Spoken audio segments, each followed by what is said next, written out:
اور بہت لمبے سفر پہ کوئی مسافر جا رہا ہے تو وہ روزہ چھوڑ دے گا اور ان کی تکمیل بعد میں کرے گا، یعنی ان کو مکمل کر لے گا جتنے روزے اس نے چھوڑے ہوں گے۔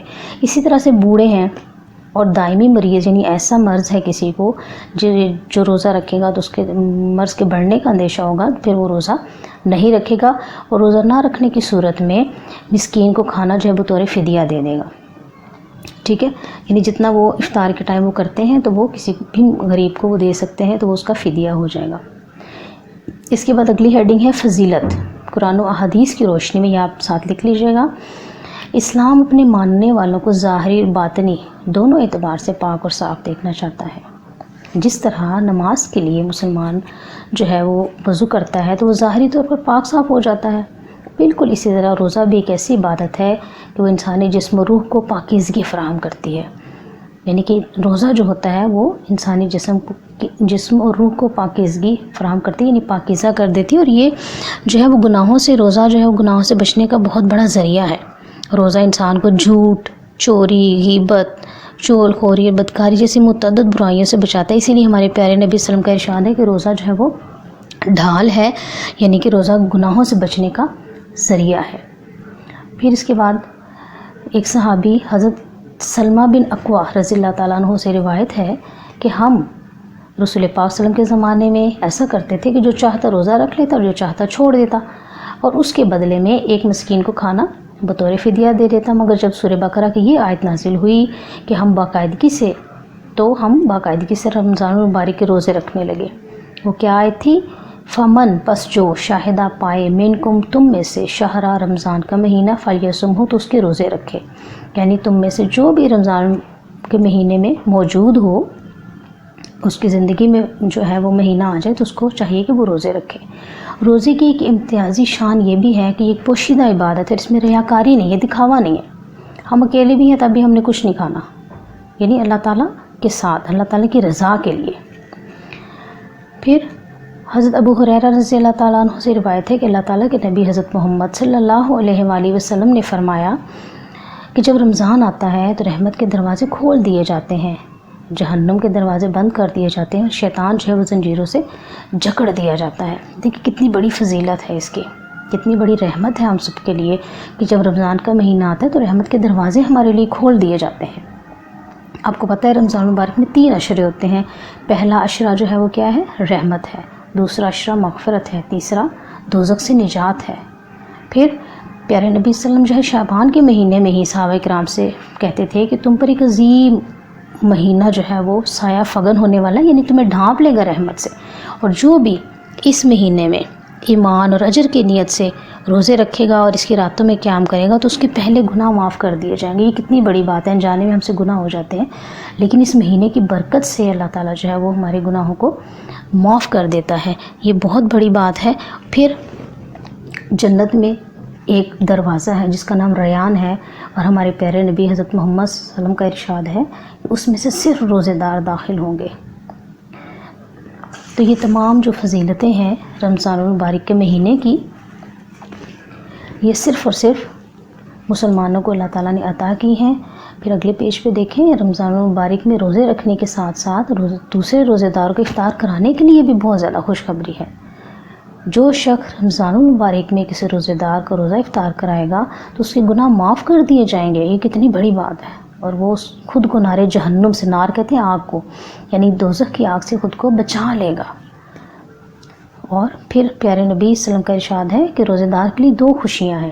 ایک خوشی افطار کے ٹائم ہے، آپ کو پتہ ہے افطار کے ٹائم کتنی نعمتیں اللہ تعالیٰ کی ہوتی ہیں، کتنے کھانے ہمارے دسترخوان سج جاتا ہے، اس ٹائم کتنی خوشی ہوتی ہے۔ اور دوسرا اس کو وہ خوشی ہوگی جب وہ اللہ تعالیٰ سے ملاقات کرے گا۔ اللہ تعالیٰ کا فرمان ہے کہ وہ مجھ سے جب ملاقات کرے گا تو اللہ اس نے کیونکہ میری رضا کے لیے کھانا پینا چھوڑ دیا، تو پیارے نبی صلی اللہ علیہ وسلم کا ارشاد ہے کہ یہ 2 خوشیاں اس کو ملیں گی، ایک افطار کے ٹائم اور دوسری جو ہے وہ اس کو جو ہے جب اپنے رب سے ملاقات کرے گا۔ پھر اس کے بعد دیکھیں اگلا پیراگراف ہے، رمضان المبارک کے مقدس مہینے میں ہی قرآن مجید نازل ہوا، جو لوگوں کے لیے ہدایت کا سرچشمہ ہے۔ قرآن مجید اللہ تعالیٰ کے آخری نبی حضرت ہمارے پیارے نبی حضرت محمد صلی اللہ علیہ وسلم پر نازل ہوا، اور قرآن مجید جو ہے آپ کو پتہ ہے کہ اس میں سب کے لیے ہدایت ہے۔ جو بھی اس کو پڑھے، اس کو سمجھے، اس پر عمل کرے تو یہ اپنے پڑھنے والے کی شفاعت کرے گا. اسی طرح سے روزہ جو ہے یہ بھی اپنے رکھنے والے کی شفاعت کرے گا. قیامت کے دن جو بھی ہم نیک کام کرتے ہیں مجسم صورت میں آئیں گے اور اللہ تعالیٰ سے بحث کریں گے کہ یہ جو ہے روزہ کہے گا کہ اس نے روزہ رکھا تھا، قرآن مجید کہے گا کہ اس نے مجھے پڑھا تھا، تو اللہ تعالیٰ اس کے گناہوں کو معاف کر دے کیونکہ انجانے میں ہم سے گناہ ہو جاتے ہیں. پھر اس کا مطلب یہ ہے کہ رمضان المبارک پوری دنیا کے لیے مسلمانوں کے لیے رحمت اور مغفرت کا باعث ہے، لیکن پاکستانی مسلمانوں کے لیے اس کی خاص اہمیت کیا ہے کہ رمضان کے مہینے کی ایک مبارک رات کو اللہ تعالیٰ نے ہمیں آزادی کی نعمت عطا فرمائی، اور پاکستان کی تشکیل جو ہے اس بات کا تقاضا کرتی ہے کہ اس مملکت خدا داد، اس سے مراد پاکستان ہے، کسی کتاب یعنی قرآن مجید کا نظام رائج کیا جائے جو انسانوں کو دنیاوی کامیابی اور اخروی سعادت کی ضمانت فراہم کرتا ہے. اس مقدس مہینے میں روزے رکھنے کے ساتھ ساتھ قرآن مجید کی تلاوت بھی کی جائے اور اس کے احکام کو سمجھ کر اس پر عمل بھی کیا جائے، یعنی کہ یہ قرآن اور روزہ جو ہے رمضان المبارک جو ہے ان کا بہت گہرا تعلق ہے کہ ہمارے پیارے وسلم پر پہلی جو آیات نازل ہوئی ہیں وہ رمضان المبارک کے مہینے میں ہی نازل ہوئی ہیں. اس لیے قرآن مجید کے بارے میں اللہ تعالیٰ پیارے نبی صلی اللہ علیہ وسلم کا ارشاد ہے کہ قرآن کی بدولت اللہ تعالیٰ بہت سی قوموں کو عروج دے گا، بہت سی قوموں کو زوال دے گا. اور پھر پیارے نبی صلی اللہ علیہ وسلم نے حجۃ الوداع کے موقع پر فرمایا تھا کہ میرے جانے کے بعد 2 چیزیں میں چھوڑ کے جا رہا ہوں، اگر تم اس کو تھام لوگے تو کبھی گمراہ نہیں ہوگے، ایک قرآن ہے اور دوسری میری سنت ہے. تو ہم سب کو اس کو پڑھنا چاہیے، کم از کم ڈیلی جو ہے وہ 1 رکوع یا کم از کم 2 آیات ضرور پڑھا کریں، اس کے ساتھ جڑے رہیں تو ہم کبھی بھی ناکام نہیں ہوں گے. اس کے بعد اس کی آخری ہیڈنگ ہے روزے کے فوائد اور معاشرتی اثرات. روزہ ایک انفرادی عبادت ہے مگر اس کے اجتماعی فوائد بھی ہیں. نمبر 1 کیا ہے؟ روزہ رکھنے سے مسلمان کے دل میں تقوی پیدا ہوتا ہے، جیسے میں نے آپ کو بتایا کہ اللہ تعالیٰ کا خوف پیدا ہوتا ہے. نمبر 2 بھوکا پیاسا رہنے سے انسان کو دوسروں کی بھوک پیاس کا احساس ہوتا ہے اور اس طرح معاشرے میں وہ دوسروں کے لیے ہمدردی کا جذبہ پیدا ہوتا ہے، پروان چڑھتا ہے. نمبر 3 روزے کے ذریعے انسان اپنی خواہشات پر قابو پا لیتا ہے، یعنی کہ بری خواہشات ہوتی ہیں ان پر بھی قابو پائے گا تو وہ کامیاب ہو جائے گا. روزے کے ذریعے نہ صرف روحانی پاکیزگی حاصل ہوتی ہے بلکہ بہت سی جسمانی بیماریاں بھی دور ہو جاتی ہیں. اور آپ کو پتہ ہے سائنسدان اب اس نتیجے پر پہنچے ہیں ریسرچ کر کے کہ اگر انسان جو ہے وہ پورے سال میں کم از کم 20-25 دن جو ہے وہ 16-17 گھنٹے اپنے پیٹ کو خالی رکھتا ہے تو بہت سے بیکٹیریا، ایسی بیماریاں ہیں ان کے بیکٹیریا جو ہیں وہ ختم ہو جاتے ہیں. کینسر جیسے موذی مرض بھی ہیں، بہت سے امراض ہیں. تو ہمیں تو پیارے نبی صلی اللہ علیہ وسلم نے 1400 سال پہلے بتا دیا، ہمیں اس پر عمل کرنا چاہیے. پھر نیکسٹ ہے کم سے کم غذا پر اکتفا کرنا مسلمان کے اندر قناعت اور اثار جیسی صفات پیدا کر دیتا ہے. وہ قناعت کر لیتا ہے کہ کم سے کم غذا کھانی ہے تو اسی میں اس کی جو ہے فائدہ ہو جاتا ہے. پھر روزے دار سے اللہ تعالیٰ بہت خوش ہوتا ہے، اس کی دعائیں قبول کرتا ہے. اللہ تعالیٰ جو ہے وہ جو روزے دار جو ہے اللہ تعالیٰ نے فرمایا نا کہ روزہ میرے لیے میں اس کی جزا دوں گا. اور آپ کو پتہ ہے اس رمضان المبارک کے مہینے میں ہر نیکی کا جو کام ہے اس کا اجر بڑھا دیا جاتا ہے، تقریباً 70 سے لے کے 700 گنا تک. یہ اللہ تعالیٰ نے ایک بتایا ہے، پتہ نہیں اللہ تعالیٰ مطلب ہم اپنے حساب سے روزہ رکھیں گے اور اللہ تعالیٰ جو ہے وہ اپنی عظمت کے مطابق ہمیں اس کا اجر دے گا. پھر حضرت موسیٰ علیہ السلام آپ کو پتہ ہے اللہ تعالیٰ کے نبی تھے، کلیم اللہ تھے، یعنی اللہ سے کلام کرنے والے تھے.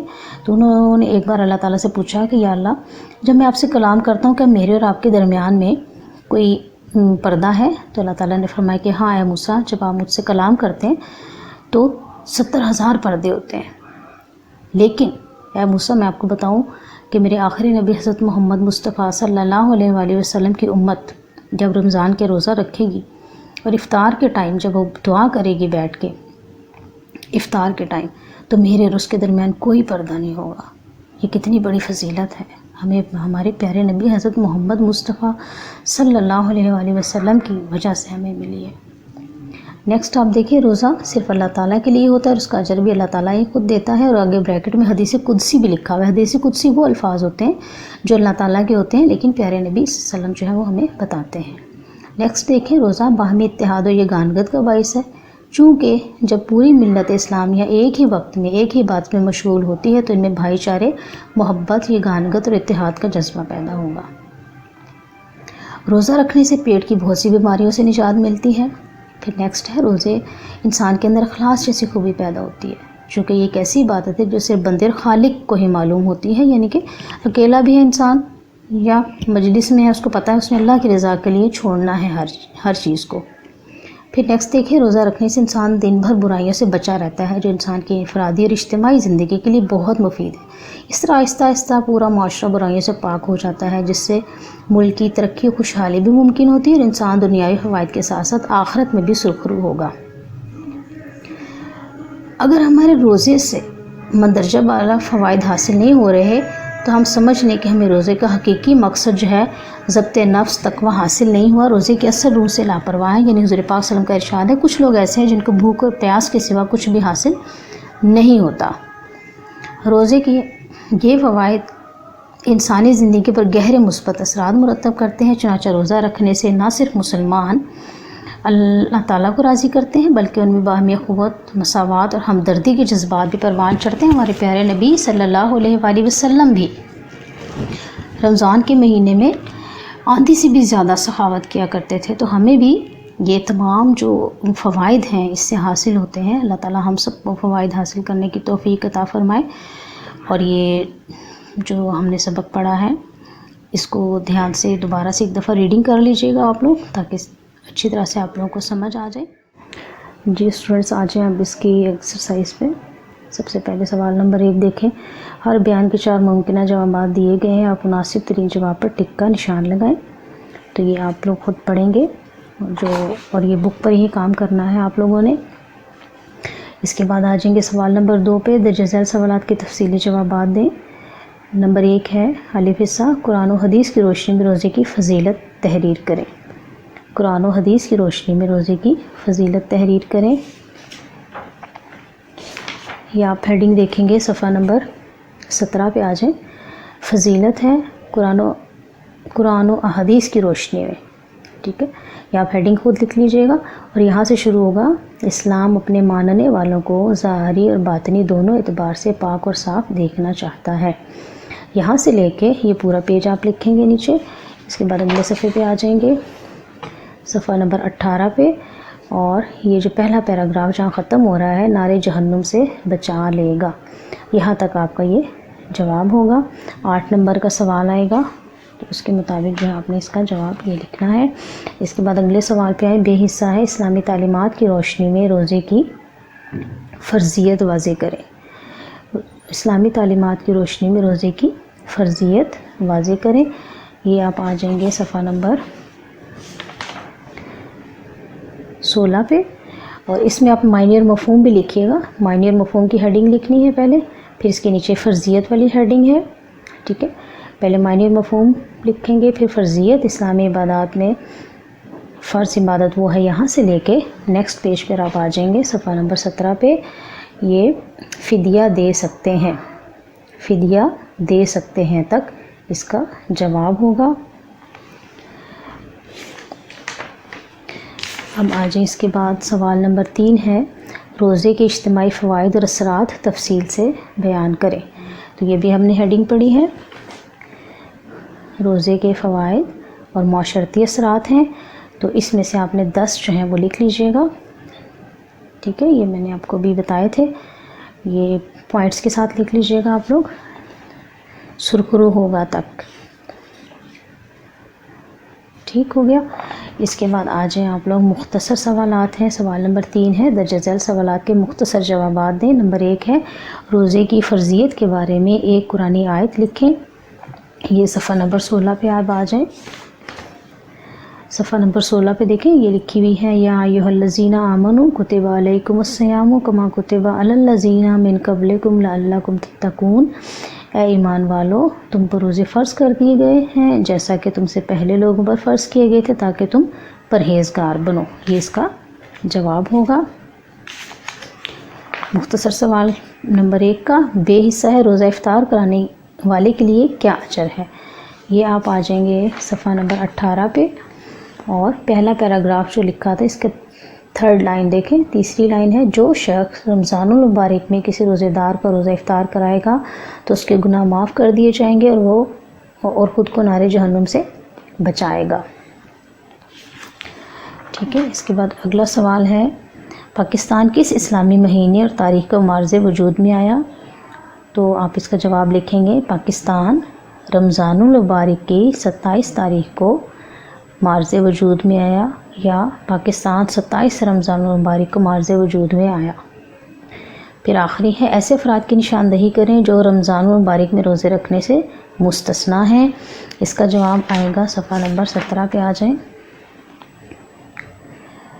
یہ لکھا ہوا ہے نا، پہلا پیراگراف ہے، اس کی تیسری لائن ہے جیسے لکھا ہوا ہے، جیسے کو کاٹ کے اس کے بعد لکھیں گے بیمار سے شروع کریں گے. بیمار اور مسافر مسلمان رمضان المبارک میں روزہ چھوڑ سکتے ہیں اور ان کی تکمیل بعد میں کر سکتے ہیں. اسی طرح بوڑھے اور دائمی مریض روزہ نہ رکھ سکنے کی صورت میں مسکین کو کھانا بطور فدیہ دے سکتے ہیں.